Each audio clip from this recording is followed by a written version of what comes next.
Welcome to our deep dive today. We're going to be unpacking some pretty fascinating research on the interplay between motor behavior, brain activity, and deep brain stimulation in Parkinson's disease. Oh, this is a good one. It is. The study was published in Brain You know I love brain.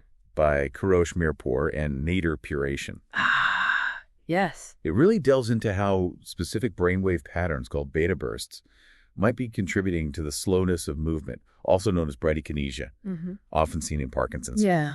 And get this, it also explores how DBS impacts these brainwaves and what that means for potentially improving motor function. So what's so intriguing about this research is that it goes beyond, simply observing brainwave patterns. Right. It connects those patterns to actual measurable motor behavior, offering a deeper understanding of the real-life challenges faced by individuals with Parkinson's. Exactly. So to get into the nuts and bolts of this study, they had 26 patients with Parkinson's disease who were undergoing DBS surgery. Okay. During the surgery, they recorded brain activity from three key areas: the motor cortex, M1, premotor cortex, Yeah. and the internal globus pallidus, Yeah. GPI. And to make sure they weren't just looking at brain activity in a vacuum, Right. they had the patients perform a task rapidly opening and closing their hands. Oh, that's cool. This allowed them to observe how brain activity fluctuated in relation to actual movement, both with DBS turned on and off. Okay, so they're recording brain activity from these three areas while the patients are moving their hands, and they're doing this with DBS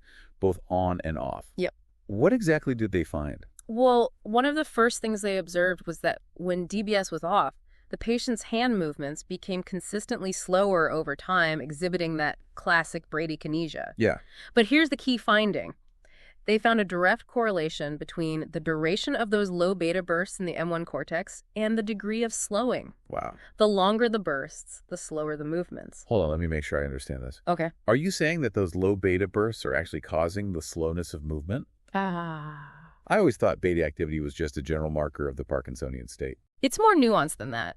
While beta activity is certainly associated with Parkinson's, this study suggests that those low beta bursts, those brief spikes in activity, might be playing a more direct role in disrupting the smooth flow of movement. That's a pretty significant finding. So what happens to those bursts when DBS is turned on? Do they just disappear? Surprisingly, no. Yeah. DDS didn't completely wipe out the bursts. Instead, it subtly shifted their timing. Interesting. Think of it like this. Without DBS, the low beta bursts were like a poorly timed traffic light interrupting the smooth flow of traffic. Yeah. But with DBS turned on, it's like the timing of those traffic lights was adjusted, allowing for a more efficient flow of movement. So DBS is acting more like a conductor, refining the timing of those brainwaves rather than simply eliminating them. Right. That's a pretty fascinating concept. Absolutely. It highlights the complex ways in which DBS might be exerting its therapeutic effects. It's not just about suppressing pathological activity. It's about fine-tuning the brain's natural rhythms to restore a more harmonious balance. This is already giving me a whole new perspective on how DBS works. I know, it's pretty But good. before we get ahead of ourselves, there's another intriguing piece to this puzzle: high gamma activity. Oh, yeah.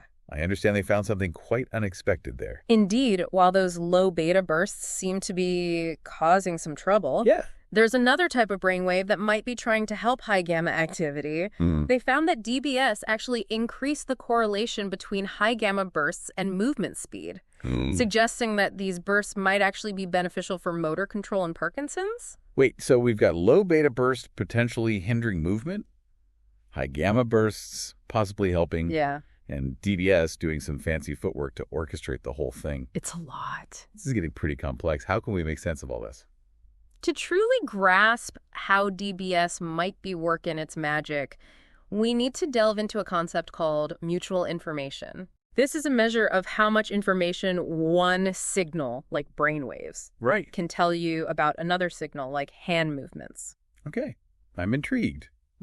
What did they find with this mutual information measure? They found that DBS significantly increased the mutual information between both low beta bursts and high gamma bursts with hand movements. Wow. This points to DBS not just being a simple suppressor, but rather a facilitator, Yeah. improving the communication and information flow between brain activity and movement. So DBS is actually enhancing the brain's ability to process and utilize information for motor control. Right. That's a pretty impressive feat. It is. It suggests that DBS might be working by improving the efficiency of information transfer between different parts of the brain involved in movement, rather than simply silencing problematic brainwaves. This is definitely giving us a lot to think about. We've covered the impact of low beta bursts on slowing movements, the possible role of high gamma bursts in facilitating faster movements, and how DBS influences the timing and information flow between brain activity and motor behavior. It's a lot to unpack. But we still got a lot more to unpack in this study, so let's dive into the nitty-gritty details of how they actually collected and analyzed all this data after a quick break. Welcome back. Before we get, too carried away with the implications of these findings, let's take a step back and appreciate the methodological rigor of this study. After all, solid science is built on a foundation of robust experimental design. Absolutely. I'm sure our fellow neuroscience enthusiasts out there are curious about how they actually gathered all this data. Let's dive into the nitty-gritty details. As we mentioned earlier, the study involved 26 patients undergoing DBS surgery. But during the surgery, they went a step further than just implanting the DBS leads. They also placed a special type of electrode, an ECOG strip, directly on the surface of the brain. ECOG.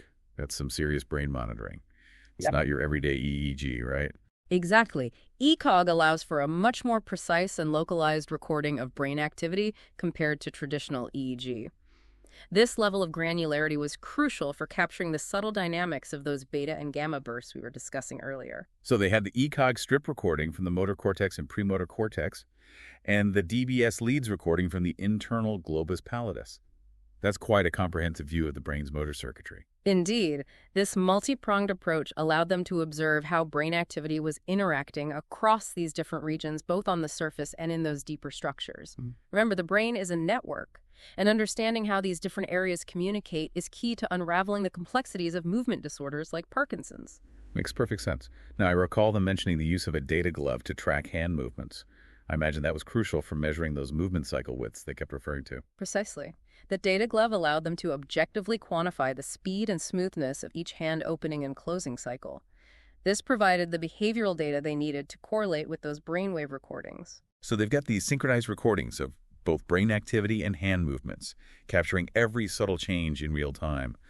What kind of analytical firepower did they bring to bear on this mountain of data? They used a combination of sophisticated signal processing and statistical techniques. First, they filtered the data to isolate the specific frequency bands they were interested in: low beta, and high gamma. Right.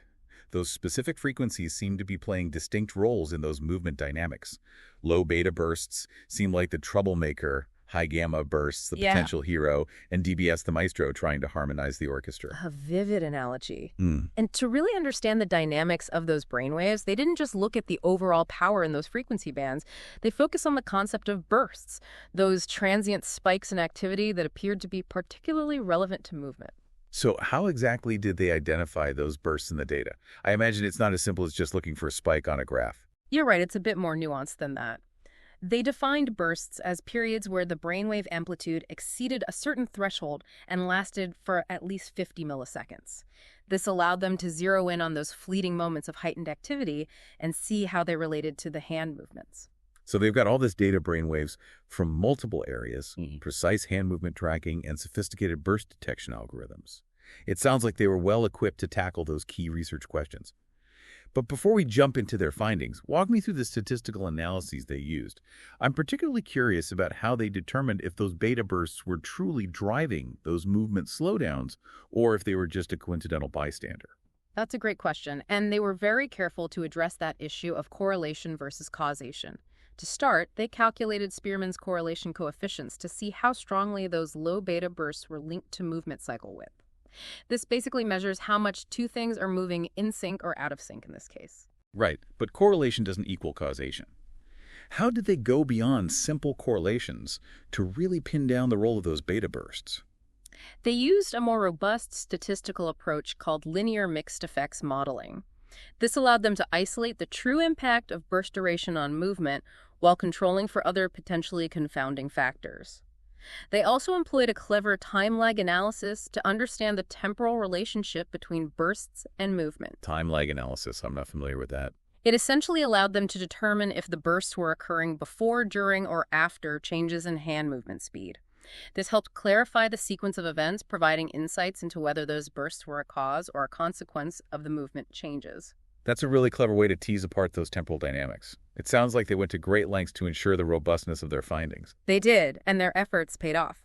The results of these analyses revealed some truly fascinating insights into the interplay between brainwaves movement and DBS. But if I recall correctly, DBS didn't simply eliminate those bursts. You're absolutely right. DBS didn't eradicate the bursts altogether. Instead, it subtly shifted their timing.